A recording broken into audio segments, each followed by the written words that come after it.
What if justice wasn't just about systems, but about the soul? Welcome to the Spiritual Justice Show with me, Eric S. Lee. You've heard me say it before. For too long, we thought restorative justice alone could save us. But repairing harm without changing systems doesn't end the cycle. Social justice fights for equity, but without spirit, the work becomes a grind. Transformative justice seeks culture change, but without compassion, it struggles to hold. Spiritual justice completes the circle. It heals the heart while changing the system. It restores dignity while shifting culture. It brings spirit back into justice. Each week, I'll bring together leaders, healers, and change makers to explore a new vision of justice: restorative, transformative, and deeply spiritual. And people like you, spiritual justice warriors who choose courage, compassion, and creativity in action.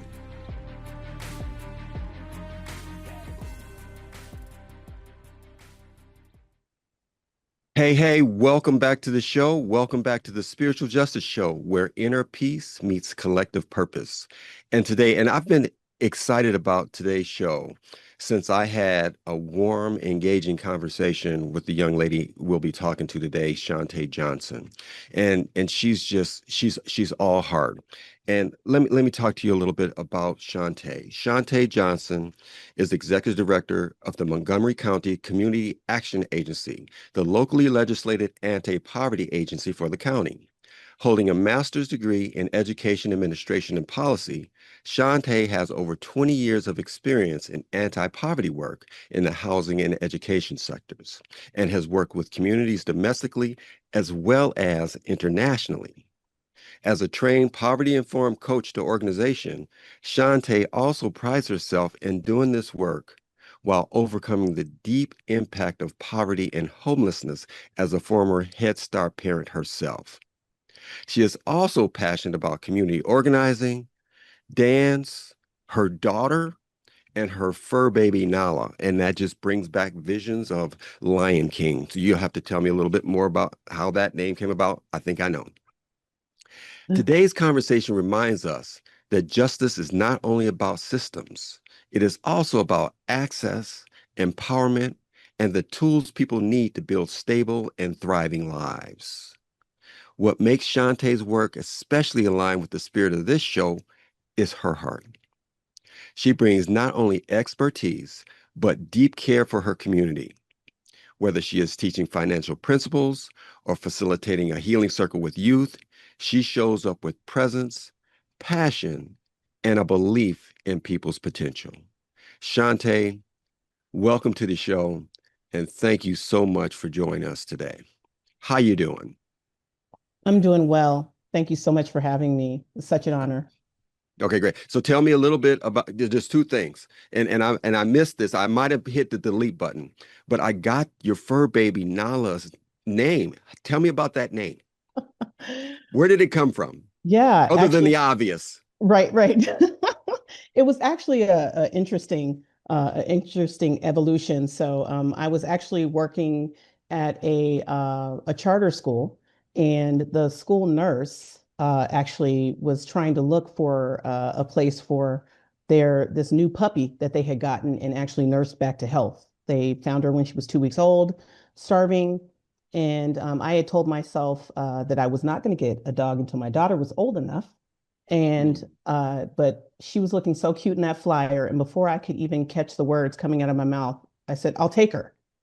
Oh, Now her name was Mala, and I lived in a predominantly Spanish-speaking community at the time, so I could not imagine myself yelling Mala, which means bad girl, across oh. a park for her to come. So it was a nice pivot to be able to use Nala. Yeah, So it was probably less confusing for the pup as well, because it sounds almost the same. exactly. Great. So the other thing that I missed, and I might have hit the delete, so I apologize, but I didn't get your daughter's name. What is your daughter's name? My daughter, I call her Songbird, but her name is Sa- Salome. Salome. That's Mhm. that is beautiful. Thank you. Thank you so much for sharing that. So one of the things that came up was that your organization partners with 1,500 organizations nationwide, and you have that many partnerships, and you serve a range from early childhood education all the way up. Yes. So the range that you're sharing with us today, and thank you for this, is not just these youth, but all the way up to everybody who needs it. Yes, I'm really grateful for the work that this network gets to do.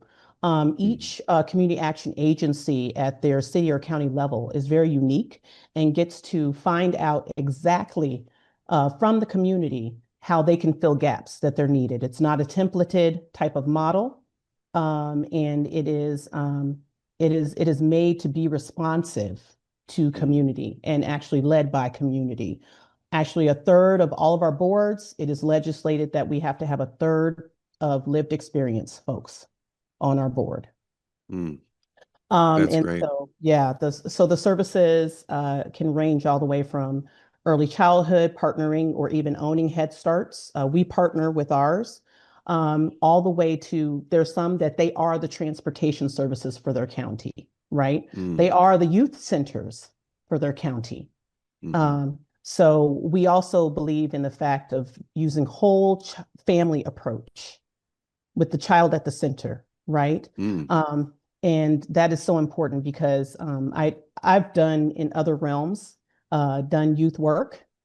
mhm. And one critique all the time we would hear from parents is, well, they come back home to us. Yes. And then you also hear it Yes. from the youth workers at times, right? The reverse that, we do all this work. And then in some settings that these children come back to, it can be undone in a matter of a night. And so Yeah. I think taking a whole family approach is something that I've always wanted to get into even more, but it's work that I've always done. I've always supported families with their children at the center. That's great. You are watching the Spiritual Justice Show. I'm your host, Eric Sheldon Lee. I am here with Shant'a Johnson. And Shant'a is going to tell us a little bit more in detail. And I want to dig back in. I'm gonna have to write a note to myself. But I was talking about a year ago and having a conversation with someone who runs one of the DHS, Department of Human Services here in Colorado.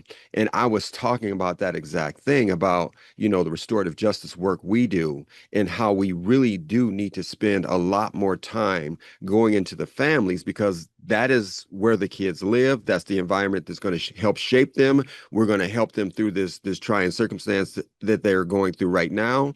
And if we don't make sure we give support to that entire family, those young people are going to go back and be kind of in an environment that's not conducive to them being their best, right? And then the pushback I got was yes, and what we need to focus on is making sure that those youth have the coping skills to deal with and overcome those environments.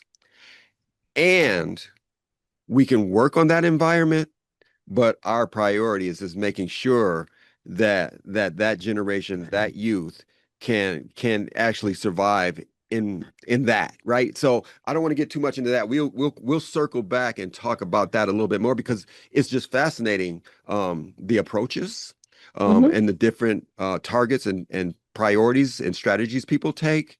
Hmm. And before we do that, tell me a little bit more in detail about your work. Explain your work, what it does, how it lifts your community, and specifically your role in doing that. Yes, so being executive director, I think, is a very unique position, right? I think it looks different for every person because you really, as I'm growing in this role, right? If you're doing it right, you are owning what your strengths are and you're learning with people along the way. Um, my work is really a supportive role in a directing and guiding role, really setting vision and guiding vision for how we're working with community through our various programs. So Mm, for Montgomery County, we run one of the largest free tax assistance programs for income eligible families. So we are actually in the height of it right now.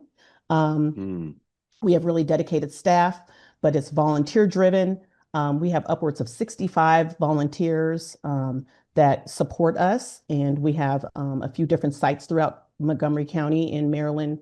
Um, and we then also have our navigation services that run, and they are placed all throughout the county as well. And those are folks who support families and children with access to not only government benefits support, but also community partners supports, right? So Mm, they're kind of that nucleus, right? That connector to resources for folks in need.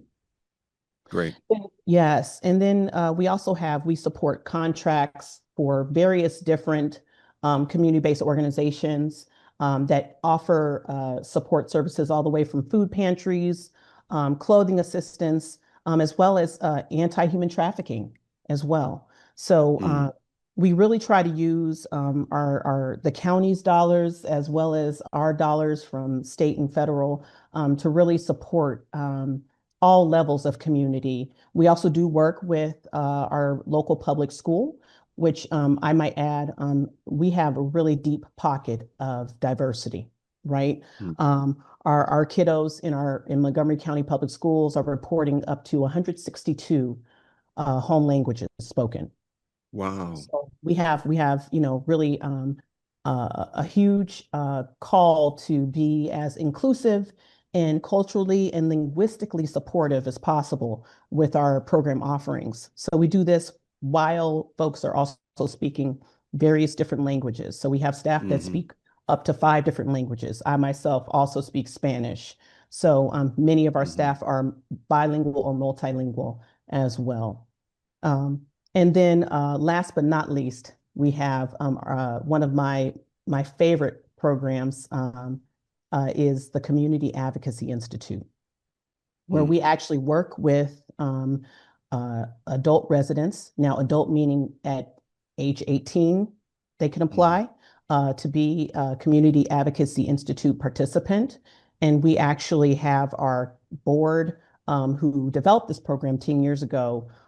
They are also ambassadors. They're mentors. I myself support as a mentor because I love Mm. being hands-on in our programs as much as possible, but we help them identify community issues and develop and research uh, Yeah. testimonies that they can share and present before our county council or the school board. So we are very much so about working hand in hand with community and also offering them the tools to move things forward for the issues that they care about. That's fantastic. Thank you. And so, again, you're right on and aligned with what we want to promote and what we want to advocate for on this show. And that is that mentorship piece that, and again, it's like, I don't know if we talked about this when we talked before, but one of the most impactful books that I've read in my life is A Man's Search for Meaning by Viktor Frankl. Are you familiar with that one? I'm not. Viktor Frankl was a Holocaust survivor. He is also a psychologist. He became a noted psychoanalyst or person in the psychiatric field, right? After surviving the Holocaust, and he studied Jungian psychology, Freudian psychology, and what he said was that, talk therapy and, people expressing and going through and working through the things and the traumas that they've experienced in their lives isn't the path to healing. What he said was, and he got this, it's like when I noticed in my experience in going through the concentration camps, is those people who acknowledged something bigger than themselves and had something that was meaningful in their lives to work towards and to work for is what helped them survive, if not thrive, both in the camp and from that trauma after the camp.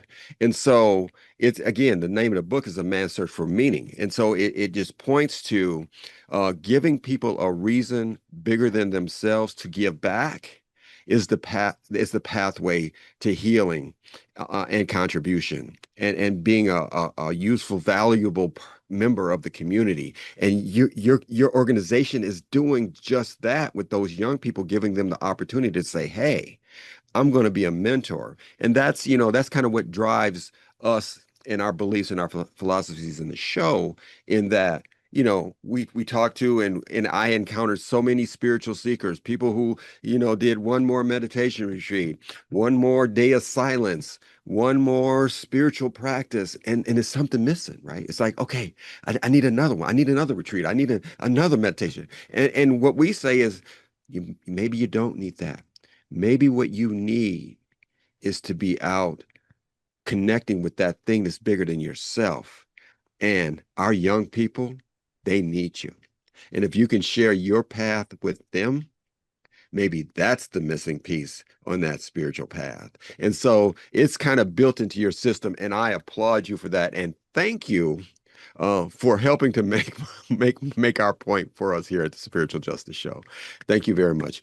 We're talking to Shant'a Johnson today. And Shant'a, if people want to get a hold of you, how can they get in contact with you if they if they are in need of your services, or they want to actually be a mentor?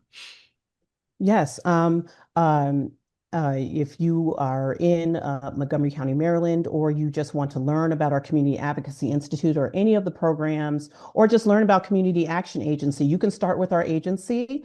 We are on Facebook. You can find us on Facebook, and then our website with that has all of our contact information there for each program, as well as just our main line. You can find us there. We have our county website as well as our Facebook page if you want to real time see what we're up to. You also can sign up for our newsletter to find out various opportunities to support your local community action agency or ours. Um, as well, if you are interested in any healing circle practices, offerings, or things of that sort, you can find me on LinkedIn. That is the best place to find me on LinkedIn. Okay, so that's that. We've got a lot of places for you folks to go. I encourage you to look Shant'a up, find her, and if you are in the DMV, which she said those words to me when I talked to her earlier, she is in the DMV. So if you're in that area, look her up, find her, and get involved.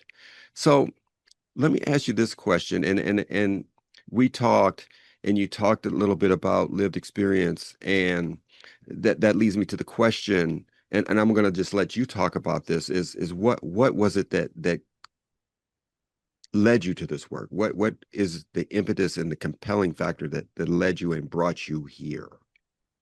Well, this is what attracted me to say yes to this podcast because I really feel like it has been spirit. And it has been a journey of redemption. I'll say that, right? I have experienced homelessness.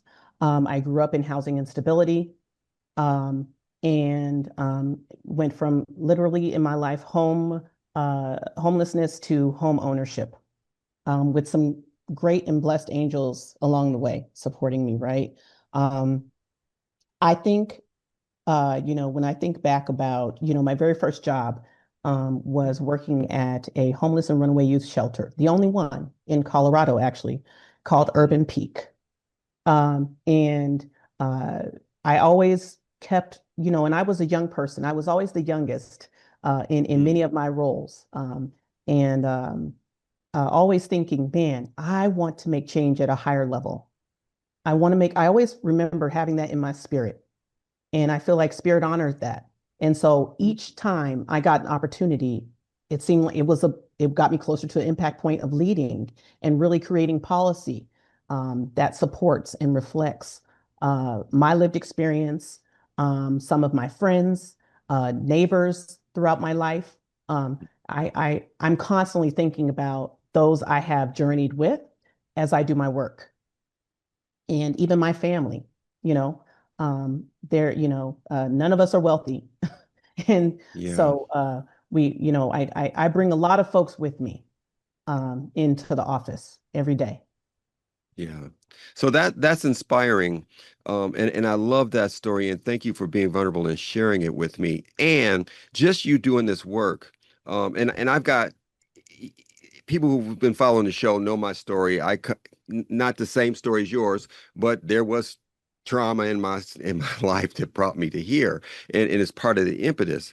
And that's the other part of why it's so important for us who are spiritual seekers, who are on a spiritual path, who are on a path of bettering ourselves, and especially those of us who have worked and put ourselves in a position to be of service and of help to others who may have come through those paths like us, to give them hope, right? It's like there's no better mentor, I think, than someone who has been there and then has achieved especially working from that heart space. Because I don't know about you, so I told this story to somebody yesterday.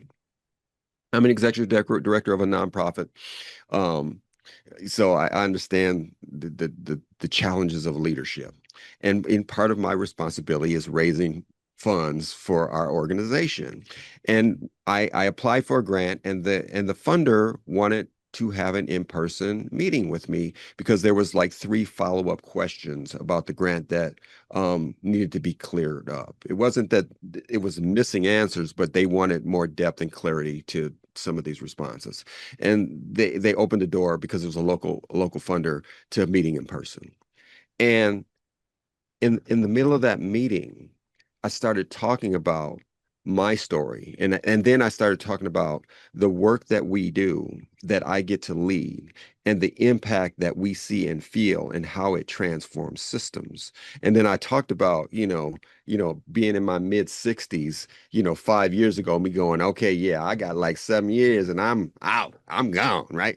And then this work found me, and or I found this work, whichever way you want to put that. And it's like, nope, I see a different way for our society to function and this system that I am helping to transform. And I will take every last step until I can't take another in in making sure that this work helps to transform how our young people are oriented, and letting them know the beauty and potential and power that lays in them, regardless of what they're coming through now. Because it's like, it's like, and I may God have this wrong, acorns become mighty oak trees. But in that little acorn is that, 100-foot oak in that little acorn. And you don't look at the acorn and see it, but it's there. And the work that you do and the work that I do is testament to that. And to finish the story, when I finished my sentence, I started crying right in front of this funder because I was moved by the opportunity that I had to be of service and contribute. And my life, like Viktor Frankl, had meaning. And doesn't nothing feel better than that? I mean, yeah, we all need money, and sometimes we want more money, and that's great. But the elevate to be a part of the elevation of humankind is is hard to compare. And so thank you for being that model for the planet to follow in the work you're doing in, maybe the most important regional area on the planet, right? I mean, the DMV, I mean, United States, most powerful country in the world. Well, let's not go political and talk about that, but it's like it's really significant. So thank you for your commitment to the work. Thank you for, the commitment you made a long time ago to get here, because the work you're doing is really, really important. So talk to me a little bit about, let's look at the dark side. What is your biggest challenges here? What are some of the barriers that you're facing? Yeah. Um, I know you didn't want to get political, but we are in the area that But you can. a lot. Um, we are supporting a lot of folks who are scared right now. Mhm. Um, we are having to pivot with community and figure out how to reach one. We're getting down to that model now. Um, yeah, people are scared and are feeling the scarcity. I think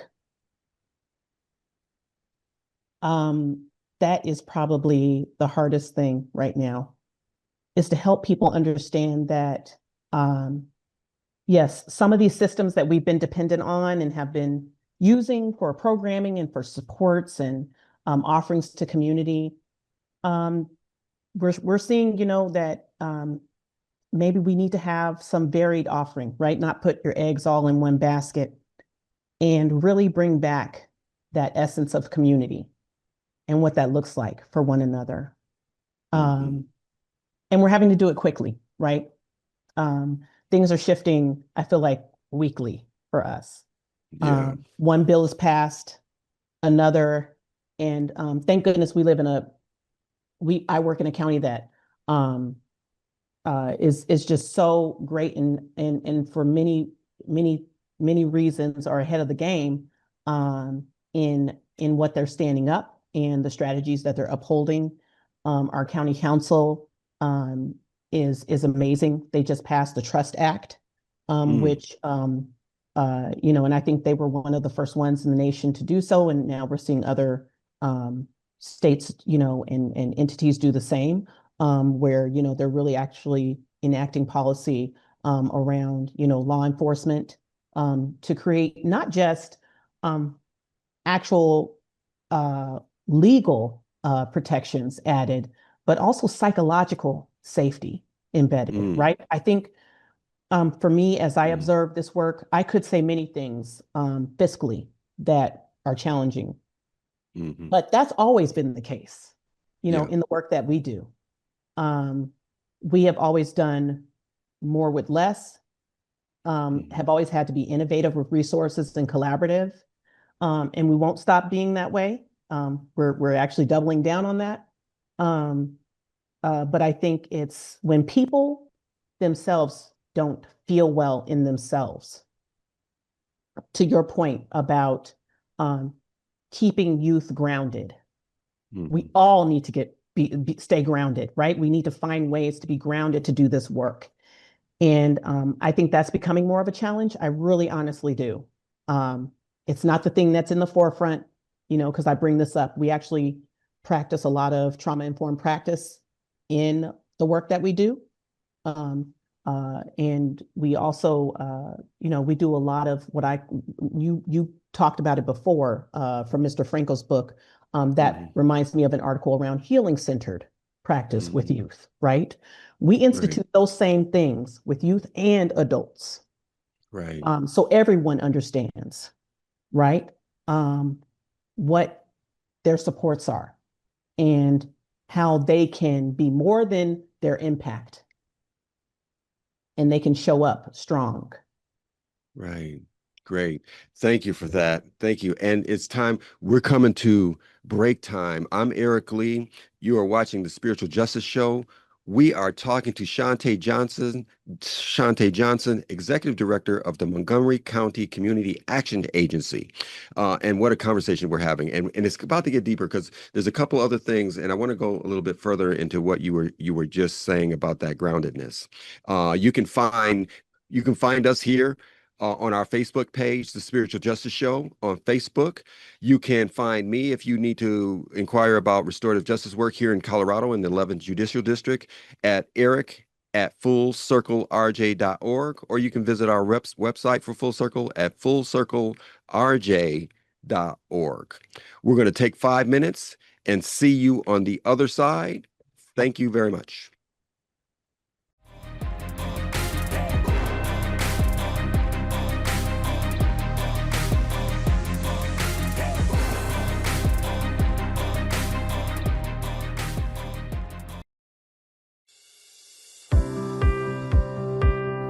Hi, everyone. I'm Dr. Pat. I'm the host of the Dr. Pat Show, and I am the creator of the Transformation Network, doing what we do in the world of positive radio, informed, educated, positive media.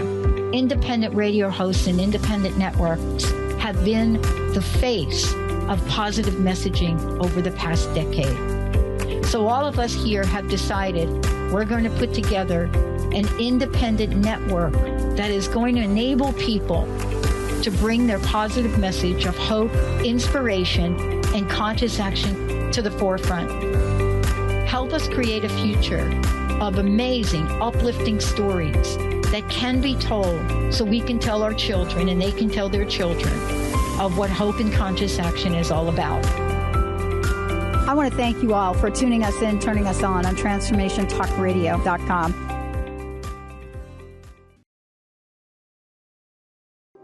Looking for more love, joy, and purpose in your life? Lisa Eve is here to guide you. Through intuitive support, healing, and soulful travel, she empowers you to embrace self-love as the key to happiness. Explore her book, The Love Channel, Finding Your Way to Happiness, available on Amazon. And find daily inspiration at thehappychannel.com. Start living your most radiant, joy-filled life today.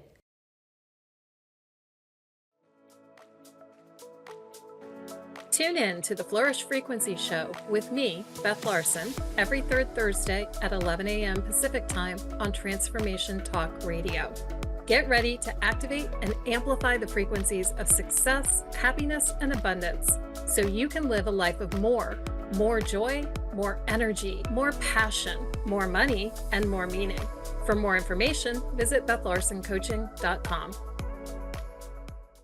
Welcome back to the Spiritual Justice Show. We are talking to Shant'a Johnson. I am your host, Eric S. Lee, and I have to give you a shameless plug. I am so happy and so proud that my book, 29 Degrees, How to Live a Life of Inner Peace, Joy, and Purpose, regardless of circumstances, is now available as an audiobook on Audible, and you can find that by going to Amazon.com and just searching Eric S. Lee, 29 Degrees, and it'll pop right up for you. So get that. If you are on a path and you want a little bit more inner peace in your life, I am here to help you on that as well.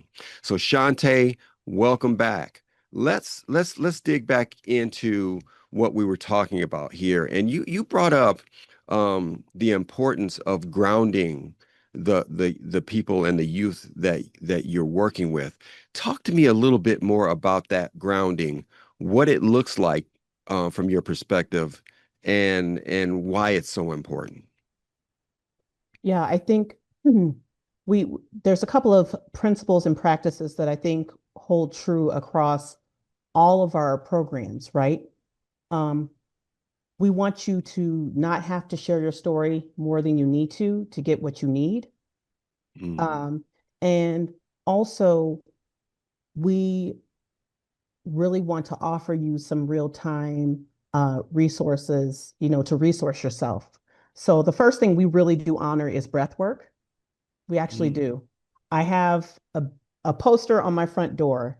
And so all of our tax assistants, clients, anybody who walks past, it says, slow down, breathe, repeat, right?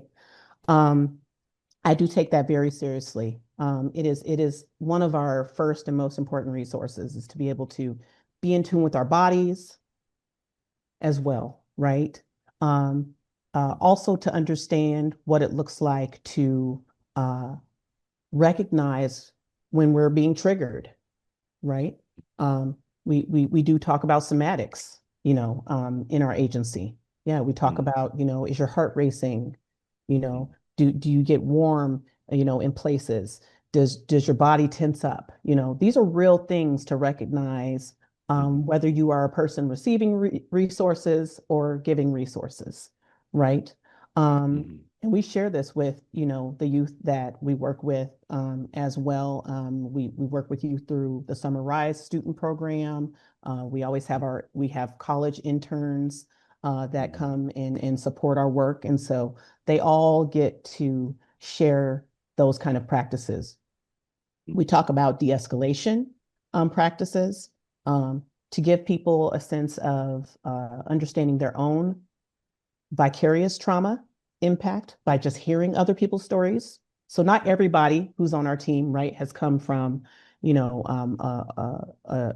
a difficult, impacted journey in the way that some of us have, right? Mhm. So they may not know how to recognize that hearing these impacted stories over and over again impact you, and it Mm. compounds, right? So we talk about Yes. that as well.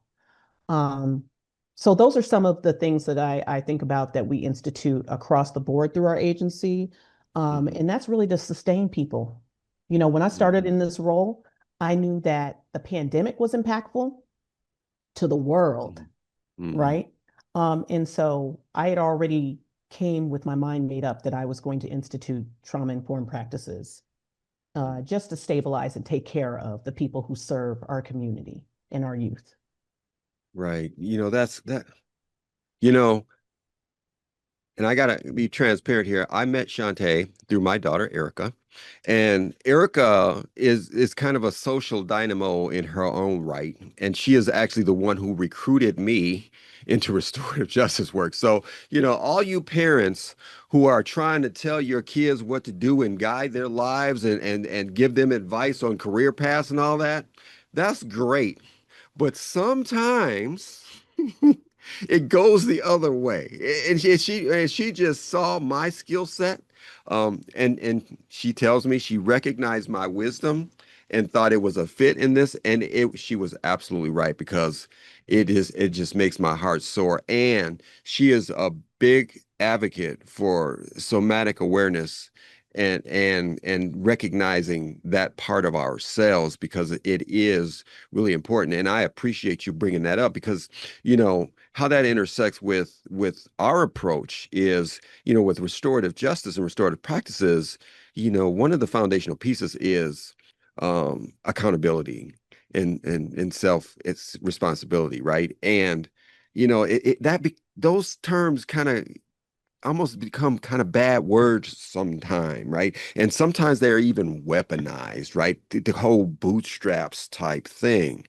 But I think used the right way, it on the other side of the coin and the other way, to say those words is self-empowerment. Mhm. Because when you can accept accountability and take responsibility, it really empowers you in a way to make the change. And with that, there's a certain amount of self-awareness and self-reflection that I heard coming through what you were talking about that grounding and that somatic awareness of, knowing our triggers and feeling how our heartbeats are changing and our breathing is changing and what emotionally is going on with us and how that really shows up and manifests in our physical being is like, I think all of that and just the recognition and awareness of humans of that really makes that human a much better communicator and a much better responder to the situation and the circumstances that they find themselves in. And I'm preaching to the choir, I'm pretty sure, but that's what I got from what you're saying, and it's so in alignment with the work we've done, and like I said, the work that my daughter pointed me on the way to do as well. So thank you for sharing that. So let me talk about, alignment and just get your opinion on this piece here. And at the Spiritual Justice Show, and I talked about part of the thing that we like to encourage is for those people who are really on a path and are seeking and really are taking a look at themselves and trying to become enlightened and become elevated and ascended humans. Sometimes that last step is mentorship and becoming more involved with the community. And part of that philosophy is that shared responsibility of us as community leaders to those we serve, to the community as a whole, and the systems that should support all of its members. It's a shared responsibility that we have. How do you feel what you're doing aligns with those principles that I just talked about? Yes, well, in my personal journey, I believe in mentorship circles that, Mm, and doing it that way does a couple of things, right? it doesn't make one person, even though you might have one person, right? You might have that one person for a season, that really brings you along, pours into you, hears you, helps you develop yourself as well as your work or ideas. Um, but I think for long term for myself, I think of mentorship needs. I might have somebody who's a financial mentor for me, a spiritual mentor, right? Someone Mm-hmm. who is more of a coach. They really help me like develop a plan and enact it, right? Um, Mm-hmm. and then someone I just look to as, just, and I'm thinking of specific folks in my mind right now, but someone who really has, ascended to a certain level of work that an impact in this work that I would love to get to, right? Um, and I think, I also really love to be a coach to my folks, which Mm-hmm. it's funny, I work in the government sector. Mm-hmm. And so when I said this, to a lot of people, a lot of folks, they don't think about managing people in the way of, coaching folks. And some people, it was new to also some of my direct supports, right? Like some of them are like, what? You want to develop me? Um, you don't want me to just hit these numbers and, show how I'm serving community so strong. And I said, yeah, but, what are you going to do, you know, um, after, you may not, how long do you want to do this? Mm-hmm. Do you feel like it's using all of your strengths, right? So, Mm-hmm. we actually, with my leadership team, we actually just went through in our retreat in January, we did strengths finders, which I'm a big fan of, right? And I love what it did for folks that they were thinking in terms of their strengths, and I can always talk about it in a positive way, right? That Mm-hmm. are you overusing a strength, or do you feel like you want to develop a new strength, or do you feel like you're good with the strength that you have, right, in a certain Mm-hmm. area? So for me, I find mentoring and coaching as a way of life, right? Mm-hmm. I think even in friendships, in romantic relationships, you coach each other, right? You can develop. It's just all about, Mm-hmm. once again, I say that each one reach one kind of concept, right? And I Yeah. think more of us were more intentional about doing it, which I'm not always, right? Mm-hmm. But if more of us were in all of our spaces and how we live, then what would the world look like, right? Yeah, that's great. You just brought up, we're aligned in another thing. I could talk to you. We're gonna have to talk after the show. We're gonna keep talking, Shante. I mean, we're hooked now, and we're gonna be talking. So one of the things that I experienced was you talked about sprint strength finders, and I did this cohort in Denver with the executive director of Directors of Color Institute, and they gave us the strength-based leadership book, and it take you through the assessment at Gallup on the website. And so we all did that, and we did a couple sessions around building, first identifying those strengths and seeing how that resonated, how we were seeing ourselves, because some people had done it and most of us hadn't. um, and then how well were we using those strengths in how we were leading our organizations. And I'm going to tell you, when I made that realization, and I was coming from for profit to nonprofit, so I was trying to figure out what here applies here, and what doesn't, what do I need to do, and it's just like, so this just really centered me and grounded me in a sense in who am I and how am I best going to elevate this organization so it can elevate who it serves. And it was just phenomenal to a point where I think every young person should go through this process so that they understand that, to your point. And then one of the things that had me do is every person, well, first of all of I immediately sent the book to everybody on our staff, and all of them did the assessment. And so in our weekly staff meetings now, one of the prompts is, and in your report, in your program, these successes that you're having, how are your strengths showing up this week? Mm, How did your strengths show up this week? And if you have a problem, how are you going to use your strength to mitigate this? Or you know what I mean? So it's something that has become top of mind in just how we function. So I'm right with you with that piece and how important that is. So thank you for bringing that up. And so the other thing that I wanted to talk to you about was this whole concept that we talked about before of you did a healing circle, I think it was with youth. Is that correct?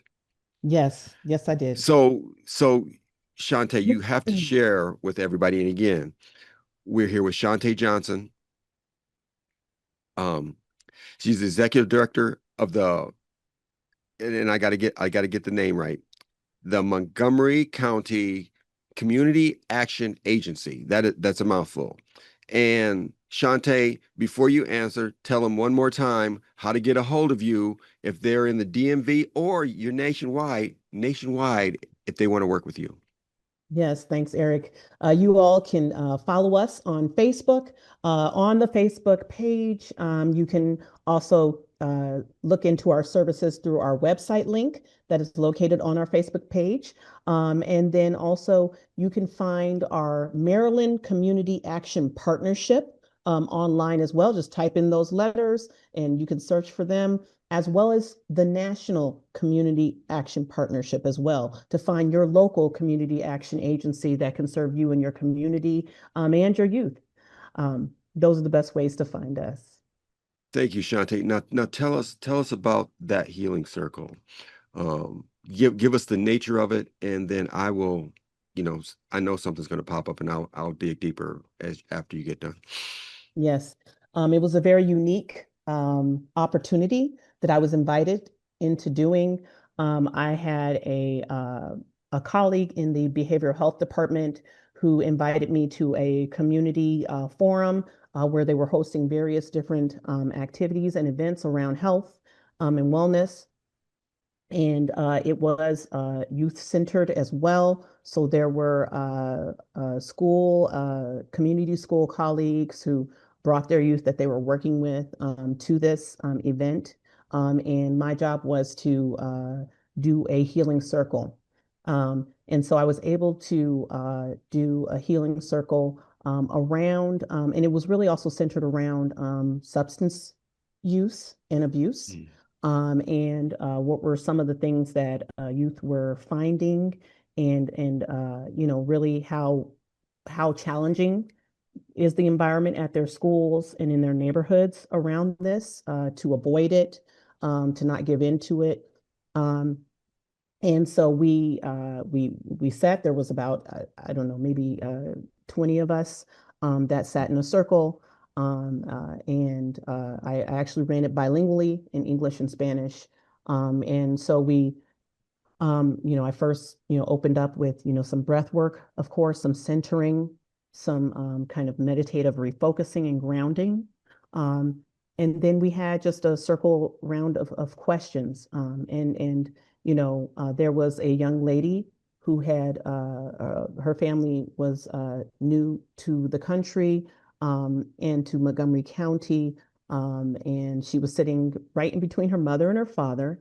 And she shared, she said, "Oh yeah, I've only been at the school for nine or for yeah 6 months or so, 5 or 6 months." And she was like, "I already know who the gangs are. I already know who I could get drugs from." She was Mm, like, "I don't do that, but I already know." And the look mm, on the parents' faces, you could tell it was something that they hadn't heard. And it was just amazing mm, that there was some sense of safety that was in that circle that allowed her to share that, something that maybe mhm. she hadn't even shared, and that her parents got to witness that, because parents don't always get to know that, right? Right. You kind of sometimes hear about it afterwards, unfortunately, right? Hmm. And so I was really grateful to witness that moment, right? And share and connect with community at that level. Right. Thank you. And I'm familiar with circles and haven't done a healing circle that way though. And that was great. And so your main takeaways with a circle being run that way was what? Um, I think um, that in that environment, and let me let you know, I did have it structured in my mind and a Mm-hmm. certain way to run it, and the way it ended up being set out, it had to be a little bit more organic. Um, Mm-hmm. and so I think that there is space in the organic, um, and that I think also when you're talking about things that are maybe even heavier, that it you might want to give space for the emotions to carry through to really incorporate Mm-hmm. that breath work and Mm-hmm. that give that grounding um, Mm-hmm.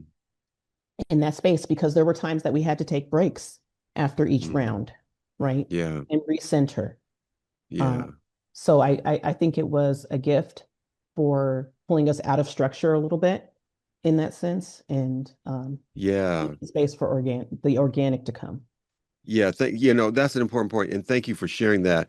And that's, in doing circles myself, it's like I have to prep people because, and first of all, I commend you on being able to do that circle, and it seems like, what and I don't want to say should, but what we hope to happen in a circle happens, and that is that there's a trust and a connection that is created that gives people the freedom and space to share vulnerably and genuinely from their heart about their experiences, right? And it seems like that you really, really did that. And sometimes, that is the most important and valuable thing that a person has experienced in their entire life leading up to that. In our case, it is a lot of times because they've never had that experience and now they're in trouble, right? And so we're going through this circle to give them another way, right? And to have them take responsibility and repair the harm and understand that part of why they're here is because they're harmed as well. And we're going to work on repairing that harm as well. And so it sounds like that circle you did really did that.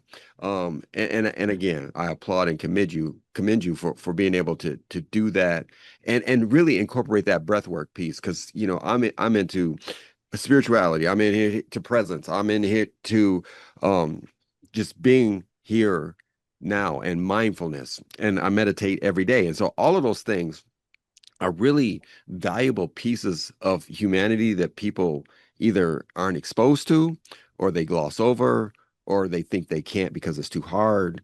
And if we can share those things with people in these settings, it really sets them up for success and ultimately sometimes transformation. Yes. So with that, let's build on that. We've got about 10 minutes left. I think we got about 6 minutes here. So I'm going to give you about 3 or 4 minutes. Talk to me about, the successes that you feel. And I said feel, so it doesn't necessarily have to be, okay, I did this and this, and you giving me the impact numbers for funding, not necessarily that, but just the success that you feel in the work you do and why that or how that makes your heart soar. Yeah, I really appreciate that, Eric, and the license to not have to promote numbers Hmm. to prove what I feel is successful, right? Because numbers Yeah. aren't always, and that's once again going back to what I say to my staff, right? Like we can chase that all day, but we also live in a dynamic world that impacts our numbers. So um, Hmm. man, I think for me, it is that piece of building community. You see behind me, it says beloved community. That's my Hmm. heart. Everywhere I go, I want to be part of and help build community, right? And I think that's success for me, you know. Um, I'll never forget we had a meeting, and it was the first time that my a lot of my new team members were meeting together, my new team leaders, and there was so much synergy in the room. And the fact that I could walk out and the conversation didn't stop, magic to me. That's magic. I Yeah. left connections, right? Hmm. And to build those kind of spaces where people are collaborating and connecting, that means the world to me. And it took me a long Mm-hmm. time to value that, right? Mm-hmm. Because when you're told as a leader, you should be at the center or the spotlight, or people highlight that.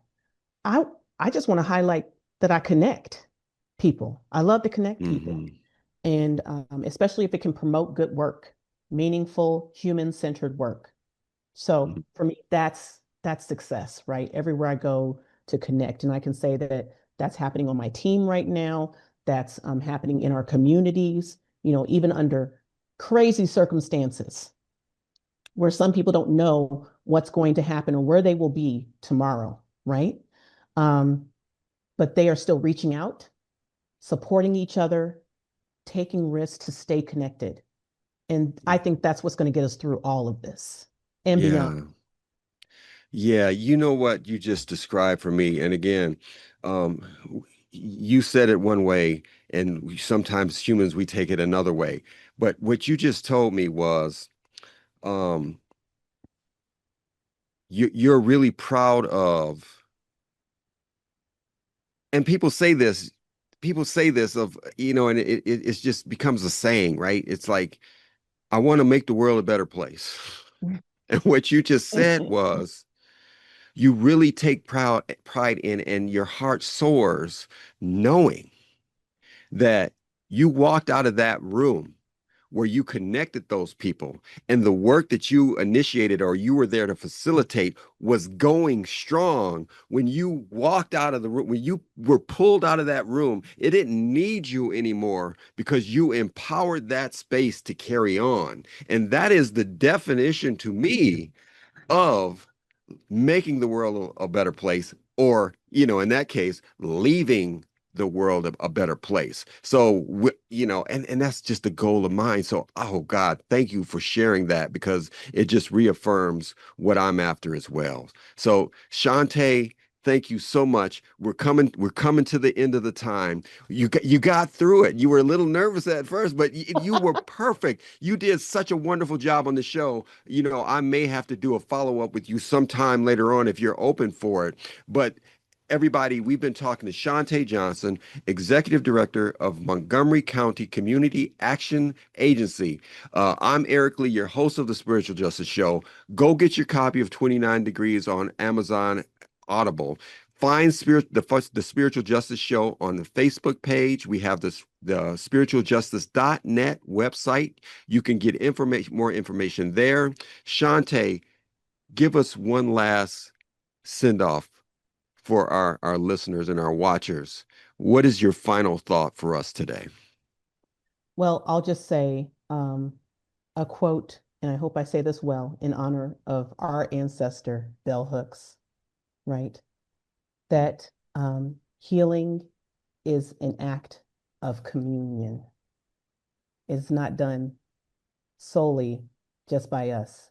It is an act of communion. So that is my final saying and wish for the world, for you and your work, that we are acting together towards healing. Thank you so much. Thank you all for watching. Healing is an act of communion. We're going to leave you with that. Have a great day. Spiritual justice warriors, keep on keeping on. Have a great day.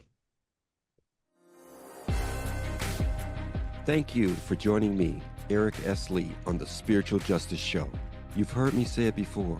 Restorative justice alone can't get us there. Repairing a wound matters, but if the system keeps cutting, the wounds return. Social justice fights for equity, but if we forget the human spirit, policy feels hollow. Transformative justice shifts culture, but without compassion, the changes just don't last. That's why spiritual justice completes the circle. It heals the heart while changing the system.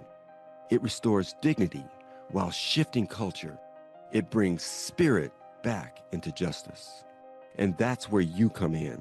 Tune in each first and third Tuesday at 10 a.m. Pacific Time on the Transformation Network as we rise up, spiritual justice warriors. This means you choosing courage, compassion, and creativity in a call to action.